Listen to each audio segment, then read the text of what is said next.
إن الحمد لله نحمده ونستعينه ونستغفره ونعوذ بالله من شرور أنفسنا ومن سيئات أعمالنا من يهد الله فلا مضل له ومن يضلل فلا هادي له أشهد أن لا إله إلا الله وحده لا شريك له وأشهد أن محمدا عبده ورسوله لا نبي بعد قال الله تعالى في كتابه الكريم يا أيها الذين آمنوا اتقوا الله حق تقاته فلا تموتن إلا وأنتم مسلمون وقال الله سبحانه وتعالى يا أيها الذين آمنوا اتقوا الله وقولوا قولا سديدا يصلح لكم أعمالكم ويغفر لكم ذنوبكم ومن يطع الله ورسوله فقد فاز فوزا عظيما فإن أصدق الحديث كتاب الله وخير الهدي هدي نبينا محمد صلى الله عليه وعلى آله وصحبه وسلم وشر الأمور محدثاتها فإن كل محدثة بدعة فإن كل بدعة ضلالة فإن كل ضلالة في النار أعاذني وإياكم من النار يا عباد الله أوصيكم ونفسي بتقوى الله faqad fazal muttaqun. Para hadirin jamaah salat Jumat yang dimuliakan dan dirahmati oleh Allah Subhanahu wa taala. Pertama-tama saya wasiatkan kepada diri saya pribadi dan kepada seluruh hadirin salat Jumat yang dimuliakan dan dirahmati oleh Allah Subhanahu wa taala agar bertakwa kepada Allah. Sesungguhnya orang-orang yang bertakwa kepada Allah Subhanahu wa taala mereka adalah orang-orang yang sukses dengan kesuksesan yang sebenarnya. Inna lil muttaqina mafaza. Allah Subhanahu wa taala mengatakan sesungguhnya bagi orang-orang bertakwa itu kemenangan, kesuksesan di dunia mereka dan kesuksesan di akhirat mereka. Ya ibadallah, para hadirin jamaah salat Jumat yang dimuliakan dan dirahmati oleh Allah Subhanahu wa taala. Di antara salah satu sifat orang bertakwa yang Allah sebutkan di dalam Quran dan di antara salah satu ciri orang-orang yang akan Allah Subhanahu wa taala berikan surga kepada mereka, Allah sebutkan dalam sebuah surat Al-Ahqaf. Kata Allah Subhanahu wa taala, "Hatta idza balagha ashuddahu wa balagha 40 sanah, qala rabbi auzi'ni an ashkura ni'mataka allati an'amta 'alayya wa 'ala walidayya wa an a'mala shalihan tardah wa aslih li fi dhurriyyati inni tubtu ilaika wa inni minal muslimin. Allah Subhanahu wa taala mensifatkan dan menceritakan bagaimana salah satu sifat orang-orang yang Allah cintai, orang-orang yang bertakwa, orang-orang yang Allah Subhanahu wa taala akan berikan surga kepada mereka. Allah sebutkan di sini sifat orang muslim adalah hatta idza balagha ashuddahu, sehingga ketika sudah sampai asyuddahu, kematangan usianya, wa balagha 40 sanah, ketika itu dia telah sampai kepada usia 40. Kata para ulama, Allah Subhanahu wa taala menyebutkan di dalam ayat ini kematangan seseorang itu dimulai di usia 30 sampai 40 tahun. 40 tahun adalah awal kematangan berpikirnya. 30 tahun awal kematangan dalam fisiknya. Maka jika seorang di usia 30 sampai 40 tahun, itulah awal dia dalam kematangan asyuddahu. Dan di waktu-waktu ini, di waktu 40 tahun, biasanya orang seperti ini sudah banyak mengalami kehidupan dan mulai menurun. Yang dahulu 30 tahun fisiknya kuat, mulai 40 tahun sudah mulai menurun. Yang dahulu ketika 30 tahun dia gagah, mulai 40 tahun bertambah maka mulai hilang kegagahannya. Artinya inilah puncaknya, puncak kegagahan, puncak kecerdasan, puncak kekuatan, puncak kematangan akal. Falamma balagha asyuddahu. Tapi ternyata kematangan akal ini bukan hanya dari usia. Ada orang yang berusia sampai 40 tahun lebih tetapi ternyata cara berpikir tidak matang, bersikap tidak matang, berakhlak tidak matang, dan tidak mengerti bagaimana dia bersikap dengan Allah Subhanahu wa taala. Maka Allah Subhanahu wa taala sebutkan dalam ayat ini, falamma balagha syuddah hatta idza balagha syuddahu, sehingga ketika sudah sampai kematangan usianya, wa balagha 40 sanah, dan ketika itu dia sudah sampai kepada usia 40 tahun. Ya ibadallah, jika kita melihat kebanyakan orang jika 40 tahun dia sudah sibuk dengan keluarganya, sudah memiliki anak, sudah memiliki usaha. Bahkan sebagian atau kebanyakan orang ketika usia 40 tahun sudah mencapai bagian dari kesuksesan hidupnya, sudah mulai memiliki ekonomi yang mapan dibanding orang-orang di bawah umur 30 tahun. Ketika itu, maka Allah gambarkan, falamma balagha ashudda wa balagha 40 sanah qala rabbi auzi'ni an ashkura ni'matak. Bagaimana sikap orang beriman? Bagaimana sikap orang-orang yang mereka berharap surga Allah Subhanahu wa taala, bertakwa kepada Allah ketika sudah sampai kepada usia 40 tahun, sudah sampai kepada kematangan usianya, mungkin juga kematangan pada usahanya, juga mungkin kematangan dalam jabatan dan karirnya. Dia mengatakan qala rabbi auzi'ni, ya Allah tolong aku. Ya Allah mudahkan aku. Ya Allah hilangkan segala penghalang-penghalangku. An ashkuru ni'matak, agar aku bisa bersyukur terhadap nikmat-Mu.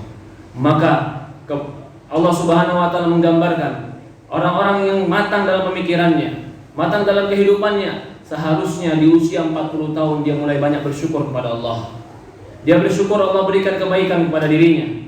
Dia bersyukur Allah berikan kesehatan pada dirinya. Dia bersyukur dan dia sadar bahwasannya dia jalan menuju Allah Subhanahu wa taala. Sehingga dia mengatakan, Rabbi auzi'ni, ya Allah tolong aku. Ya Allah bantu aku. Untuk apa? An ashkuru ni'matak, agar aku bisa bersyukur terhadap nikmat-Mu. Kenapa memohon kepada Allah bersyukur kepada nikmat-Nya? Karena biasa di usia 40 tahun telah Allah berikan dia macam-macam nikmatnya. Sudah Allah berikan sebagian dari kesuksesannya, sudah Allah berikan dari keberhasilannya, sudah Allah berikan rumah tangganya, sudah Allah berikan anaknya, sudah Allah berikan kemapanannya. Maka dia mengatakan, Rabbi auzi'ni an ashkura ni'matak, ya Allah tolong aku agar aku bisa bersyukur terhadap nikmat-nikmat-Mu. Mengapa dia meminta agar Allah tolong dia agar bisa bersyukur? Karena orang yang bersyukur dengan nikmat Allah, dia akan berterima kasih kepada Allah. Orang yang berterima kasih kepada Allah, dia akan tunduk dan patuh kepada Allah. Dia bisa sholat, dia bisa sedekah, dia bisa taat, karena dia menyadari bahwasannya kebaikan Allah kepada dirinya. Dia bisa berbagi karena dia sadar Allah baik pada dirinya. Dia bisa sujud, dia bisa taat, dia bisa bangun malam karena dia sadar Allah Subhanahu wa taala Maha mencintainya atau sangat mencintainya. Maka dari itu dia bersyukur kepada Allah Subhanahu wa taala. Karena bersyukur itu dalam 3 keadaan, atau bersyukur itu dengan 3 faktor. Faktor pertama adalah bersyukur dengan hati, menyadari semua kebaikan dunia dan akhirat yang kita miliki itu dari Allah. Yang kedua, bersyukur dengan lisan, yang mengucapkan dan memuji Allah Subhanahu wa taala dengan mengatakan alhamdulillah. Dan bersyukur yang ketiga adalah taat ibadah kepada Allah Subhanahu wa taala. Maka harusnya ketika seorang itu di usia 40 tahun, dia harus taat beribadah kepada Allah. Dia harus bersyukur kepada Allah tentang apa yang Allah telah berikan untuknya, baik itu dari keluarganya, baik itu dari usahanya, baik itu dari jabatannya, ataupun kesuksesan-kesuksesan yang dia telah miliki dalam dunianya. Lalu dia katakan, an ashkuru ni'mataka allati an'amta 'alai. Ya Allah, tolong aku agar aku bisa bersyukur dengan nikmat-nikmat-Mu yang Kau anugerahkan kepadaku, wa 'ala walidayya, dan aku bersyukur kepada kedua orang tuaku. Perhatikan di sini. Allah Subhanahu wa taala kaitkan orang yang berusia 40 tahun harusnya sadar ketika dia juga harus berterima kasih kepada kedua orang tuanya. Maka dia berdoa kepada Allah, ya Allah, tolong aku agar bersyukur kepadamu, dan tolong aku agar bisa bersyukur kepada kedua orang tuaku. Mengapa dia bersyukur kepada orang tuanya? Karena dia semakin sadar kesuksesannya, keberhasilannya, apapun yang dia gapai, tidak lebih dan tidak kurang, itu karena pendidikan orang tuanya. Dan ketika di usia 40 tahun dia sadar, dia pun sekarang telah menjadi orang tua, maka dia pun sadar harusnya dia harus berbakti kepada orang tuanya lebih daripada anak-anak muda yang belum mempunyai anak. Begitu pula kenapa Allah sebutkan ketika umur 40 tahun seharusnya orang bersyukur dengan berdoa, ya Allah, ajari aku bersyukur, tolong aku bersyukur kepada kedua orang tuaku. Mengapa? Karena ketika dia usia 40 tahun, jika dia masih bertemu dengan kedua orang tuanya, maka itu nikmat. Kemungkinan orang tua yang sudah di atas usia 60 tahun, bukankah Rasulullah SAW meninggal di usia 62 tahun? ketika dia di usia 40 tahun lebih dan dia masih bertemu kedua orang tuanya, berarti kemungkinan orang tuanya sudah berusia jompo, sudah berusia tua, berusia di atas 60 tahun. Ketika diberikan oleh Allah Subhanahu wa taala nikmat bertemu dengan kedua orang tua, dalam keadaan orang tua sudah menjadi tua, maka itu adalah nikmat Allah Subhanahu wa taala. Ya ibadallah, maka tidak pantas jika ada orang yang sudah berusia 40 tahun tapi tidak bisa berbuat baik kepada orang tuanya. Disebutkan juga para ulama, mengapa dalam ayat ini Allah sebutkan ketika usia 40 tahun dia mengatakan, ya Allah tolong aku agar bersyukur kepada orang tuaku. Karena biasanya orang di usia 40 tahun sudah sibuk dengan dirinya sendiri, sudah sibuk dengan keluarganya sendiri, sudah sibuk dengan pekerjaannya sendiri, hidup sudah sendiri dan menjauh dari orang tuanya, sehingga terkadang dia melupakan orang tuanya yang jompo ketika itu. Sehingga dia sibuk dengan anaknya, sibuk dengan pekerjaannya, sibuk dengan apa yang dihadapi sehari-harinya. Tapi dia lupa, dia memiliki orang tua jompo yang harusnya dia berbakti kepada kedua orang tuanya. Ya ibadallah, dalam sebuah hadis Rasulullah SAW bersabda, la yashkurullaha man la yashkurun nas. Kata Rasulullah SAW, tidak bersyukur kepada Allah orang-orang yang tidak bersyukur kepada manusia. Maka sifat orang yang dewasa, yang telah sampai kepada puncak kedewasaannya, selain dia bersyukur kepada Allah, tunduk kepada Allah, dia sadari semua kesuksesannya, dia sadari semua kebaikannya, dia sadari semua yang dia dapat itu karena nikmat Allah. Selain itu semua dia sadari, maka dia harus lebih tunduk kepada kedua orang tuanya. Dia harus lebih sadar bahwasannya dia harus berbakti kepada orang tuanya. Bukan malah ketika dia sibuk dengan keluarganya, sibuk dengan usahanya, sibuk dengan kesuksesannya, dia malah meninggalkan orang tuanya dan melupakannya. Ini bukan termasuk sifat orang-orang bersyukur. Orang-orang bersyukur adalah orang bersyukur kepada Allah dan bersyukur kepada manusia. Dan manusia yang paling besar jasanya untuk kebaikan diri kita adalah orang tua kita. Lalu dikatakan di dalam doa ini, kata para ulama mengatakan, mengapa Allah menyebutkan orang di usia 40 tahun agar berdoa dengan doa seperti ini? Disebutkan para ulama, ini maksudnya Allah Subhanahu wa taala memberikan perhatian, memberikan tanbih agar orang-orang berusia 40 tahun banyak-banyak berdoa kepada Allah agar dia bisa bersyukur kepada Allah. Jika di usia 40 tahun dia belum bersyukur kepada Allah, belum kembali kepada Allah, belum menyadari hakikat kehidupannya, maka kita khawatir orang-orang seperti ini, orang-orang tetap terlena dengan kehidupan dunia dan akhirnya dia tidak mendapatkan kebaikan dunia, bahkan tidak mendapatkan kebaikan akhirat. Lalu dia katakan dalam doanya, Allah ajarkan dalam doanya, wa an aslih li wa na'mala salihan tardah. Ya Allah, tolong aku agar aku bisa beramal saleh terhadap apa yang Kau ridhai. Disebutkan oleh para ulama, dahulu di zaman Rasulullah SAW, Rasulullah SAW pertama kali dia pergi ke Gua Hira, menjauh dari perdagangan, menjauh dari kesibukan dunia. Ketika itu usia Rasulullah SAW 40 tahun. Maka ketika datang wahyu ke Rasulullah SAW, ketika itu wahyu datang, Rasulullah berusia 40 tahun. Karena di usia 40 tahun sudah mulai orang-orang yang baik itu kembali kepada Allah, beramal soleh, menyibukkan dirinya dengan akhiratnya. Maka di sini dikatakan wa an a'mala salihan tarda. Ya Allah, tolong aku agar aku bisa beramal saleh, amal saleh yang Kau ridhoi. Orang yang berumur 40 tahun, bahkan sudah menanjak lebih dari 40 tahun, harusnya dia sadar hidupnya, matinya semua untuk Allah Subhanahu wa taala, untuk beramal saleh dan untuk mendapatkan hari akhirat. Dikatakan oleh para ulama, di dalam ayat ini Allah memerintahkan kita berdoa ketika usia 40 tahun. Salah satu doanya adalah, ya Allah, tolong aku agar beramal soleh. Karena kalau bukan dengan pertolongan Allah, kalau bukan dengan kekuatan dari Allah, maka kita tidak akan bisa mampu beramal soleh. Terlebih lagi dengan godaan-godaan dunia, dengan kesibukan-kesibukan dunia, sehingga sebagian orang beralaskan dengan kesibukan dunia, dia lupa dengan amal solehnya. Lalu Allah katakan, wa aslih li, doanya masih dalam rangkaian doanya, wa aslih li bi dzurriyyati, ya Allah, perbaiki aku dan perbaiki anak keturunanku. Di sini di dalam ayat ini, orang yang berusia telah sampai kepada kematangannya, dia memohon kepada Allah tentang keluarganya, tentang anak cucunya, bahkan tentang dirinya. Ya Allah, perbaiki aku.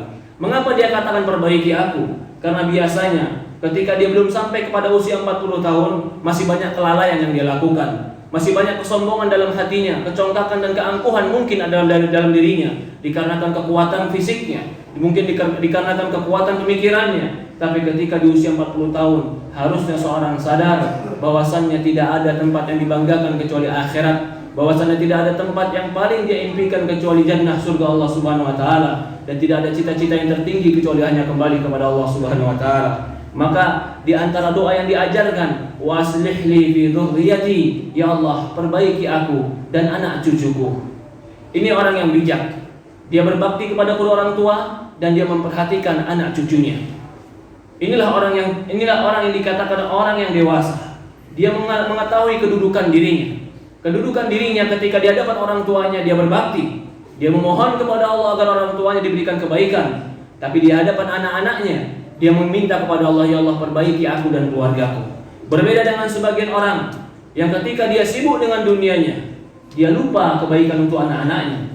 Dia lupa pelajaran agama untuk anak-anaknya. Bahkan dia tidak tahu apakah anaknya sholat 5 waktu atau tidak, dengan alasan aku sibuk dengan pekerjaanku. Ini bukan orang yang dewasa. Ini bukan orang yang mengerti tentang hakikat kehidupan. Orang yang mengerti hakikat kehidupan adalah yang mengerti Allah punya hak, orang tua punya hak, diri kita punya hak, anak kita punya hak, pekerjaan kita punya hak, semua punya hak. Maka berikan hak sesuai porsinya. Jika kita menzalimi yang lain dan melupakan hak yang lain dan membesarkan hak yang lain, maka itu ketidakseimbangan. Jika kita hanya memperhatikan hak-hak pekerjaan kita, hak-hak daripada apa yang harus kita kerjakan dalam perkara-perkara dunia, tapi kita lupa kepada hak orang tua kita, kita lupa kepada hak anak cucu kita, kita lupa kepada hak keluarga kita, kita lupa kepada hak ibadah dan hak Allah Subhanahu wa taala. Maka orang seperti ini, orang yang tidak bisa memberikan waktunya sebagaimana mestinya. Kemudian Allah sebutkan di akhir ayat, wa natuba ilaik, ya Allah agar aku bertobat kepadamu, wa inni tubtu ilaik, ya Allah aku bertobat kepadamu. Ini yang harus dilakukan. Bukankah diberikan oleh Allah Subhanahu wa taala usia 40 tahun bukankah diberikan oleh Allah Subhanahu wa taala usia 40 tahun waktu yang tepat, waktu yang lama untuk kembali kepada Allah? Kurangkah waktu 40 tahun ini kita berhenti dari segala kelalaian kita? Bukankah cukup di waktu 40 tahun ini kita kembali kepada Allah? Kalau sudah diberikan waktu 40 tahun untuk kembali kepada Allah dan juga belum kembali, padahal sudah diberikan waktu 40 tahun. 40 tahun untuk berpikir, 40 tahun untuk mentadabburi, 40 tahun untuk menghayati kehidupan dan merasakan kehidupan. Bukankah itu cukup untuk menjadikan sebuah pelajaran dan mengatakan, ya Allah inni tubtu ilaik, ya Allah aku kembali dan aku taubat kepadamu. Maka inilah sifat-sifat yang Allah sebutkan dalam Quran, wa inni minal muslimin. Di akhir ayat Allah mengatakan, aku termasuk orang-orang beriman. Ya ibadallah, jika kita memperhatikan ayat ini, maka ayat ini adalah ayat yang paling baik yang bisa kita gunakan untuk mentadabburi umur-umur dan usia kita, untuk mentadabburi hidup kita, untuk mentadabburi hayat kita. Sesungguhnya ketika Allah Subhanahu wa taala berikan kita umur, maka itulah kebaikan. Ketika Allah berikan kita kesempatan, maka itu adalah kebaikan yang sangat besar, terutama kesempatan untuk beramal soleh, kesempatan untuk memperbaiki diri, kesempatan untuk bertobat kepada Allah Subhanahu wa taala. Ya ibadallah, usikum wa nafsi bitaqwallah. Usikum wa nafsi bitaqwallah.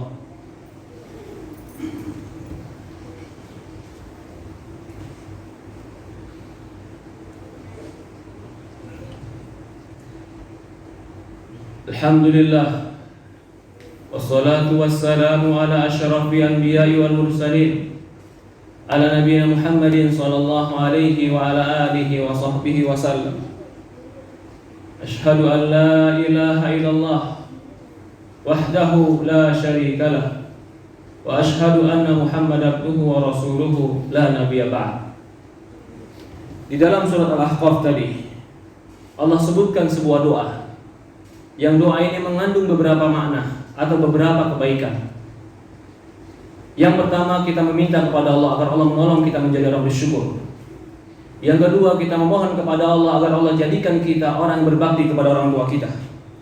Yang ketiga, kita memohon kepada Allah agar Allah jadikan kita orang yang beramal saleh terhadap apa yang Allah ridhoi. Yang keempat, kita memohon kepada Allah agar Allah memperbaiki keadaan kita, keadaan keluarga kita. Yang kelima, kita memohon kepada Allah agar Allah menjadikan kita orang-orang bertobat kepada Allah Subhanahu wa taala. 5 perkara ini Allah jadikan di dalam sebuah ayat, dan Allah ceritakan bahwasanya inilah yang harus dilakukan oleh seorang mukmin ketika dia telah mencapai usia yang dewasa. Ya ibadallah, dari ayat ini maka saya ajak kepada diri saya pribadi dan kepada seluruh jamaah agar kita memanfaatkan waktu kita, umur kita untuk kembali kepada Allah Subhanahu wa taala. Rasulullah sallallahu alaihi wasallam mengatakan dalam sebuah hadis, "Ni'matani maghbunun fihima katsirun minan nas, as-sihhatu wal faragh." Kata Rasulullah sallallahu alaihi wasallam, 2 nikmat yang banyak manusia lengah dalam 2 nikmat ini, as-sihhatu wal faragh, badan yang sehat dan waktu yang luang. Juga Rasulullah sallallahu alaihi wasallam bersabda dalam sebuah hadis, "La tazalu qadamul 'abdi yaumil qiyamah hatta yus'al an 4." Tidak akan bergerak, tidak akan beranjak kaki seorang hamba di yaumul qiyamah sampai dia ditanya tentang 4 perkara. Salah satunya an umrihi fi ma'afna, tentang umurnya, untuk apa dia habiskan umur kita, untuk apa kita habiskan. Wa an syababihi, masa mudanya, untuk apa dia gunakan. Waktu luangnya, untuk apa kita habiskan. Ya ibadallah, para hadirin jamaah yang dimuliakan dan dirahmati Allah Subhanahu wa taala, waktu, usia, kesempatan ini adalah nikmat Allah yang terbesar bagi kita. Maka marilah gunakan waktu kita untuk kembali kepada Allah. Wal asri innal insana lafil khusri. Allah Subhanahu wa taala berfirman, demi waktu, demi masa, demi umur, sesungguhnya manusia itu dalam kerugian. Mereka rugi jika tidak mempergunakan waktunya untuk mendekatkan diri kepada Allah. Lafil khusrin, kata Allah, manusia itu dalam kerugian. Illal ladzina amanu wa 'amilus shalihat, kecuali mereka yang beriman dan beramal soleh. Maka dalam Quran jelas kriteria rugi adalah orang yang menghabiskan waktunya untuk bukan beramal soleh. Kriteria bangkrut di dalam Quran adalah orang yang habis umurnya tapi tidak mendekatkan diri dia kepada Allah Subhanahu wa taala. Kriteria Quran termasuk orang-orang sukses adalah orang-orang yang bertakwa. Innalil muttaqina mafaza. Orang-orang bertakwa, mereka lah orang-orang yang sukses. Marilah kita menjadi orang-orang yang sukses, memanfaatkan waktu kita untuk mendekatkan diri kepada Allah Subhanahu wa taala, bertobat kepada Allah, bersyukur kepada Allah, berbakti kepada orang tua, memperbaiki keluarga kita, mengajari keluarga kita beramal soleh, dan bertobat kepada Allah Subhanahu wa taala. Allahumma shalli ala Muhammad wa ala Muhammad kama shallaita ala Ibrahim wa ala Ibrahim innaka Hamidul Majid. Allahumma barik ala Muhammad wa ala Muhammad kama barakta ala Ibrahim innaka Hamidul Majid. Allahumma arinal haqqa haqqan warzuqna ittiba'ah wa arinal batila batila warzuqna tinabah. Allahumma nas'aluka al-huda wal tuqa wal afafa wal ghina. Allahumma ya muqallibal qulub tsabbit qulubana ala dinika wa tsabbit qulubana ala ta'atik. Allahumma rabbana fir lana wa liwalidayna warhamhuma kama rabbayana shaghira. Rabbana atina fid dunya hasanah wa fil akhirati hasanah wa qina adzabannar. Walhamdulillahi rabbil alamin.